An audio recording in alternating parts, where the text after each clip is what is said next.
Nelosen uutisissa kerromme kohta MTV3 paljastamasta Suomen ulkoministeriöön kohdistuneesta vakoilusta. Lisäksi asiaa Sanoma-konsernista alkavista historiallisista YT-neuvotteluista. Niiden vuoksi lähetyksemme on tänään poikkeuksellisesti nauhoitettu. Nähdään kohta. Viikonlopun leffaputkessa perjantaina 9:30.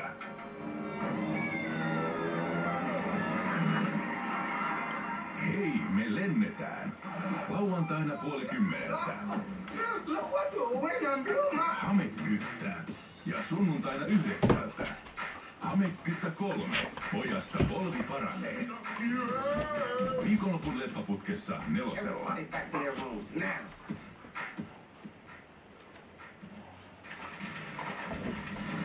Voisi tarjota teille keikka. Nelosen maanantai-leffana. Käydä nyt kyllä niin Jarin reippaita näyttää. No ei me Jarin reippaita kyllä ollakaan. Meni sitten töihin, hipit. Kyllästyy todella paljon tähän retkiin. Pussikalja-elokuva. Maanantaina 9:00 Nelosella. Kaikille pitää olla koko ajan perkeleen vastanne. Emma Morley. Oh, it's long. Oh, look it up.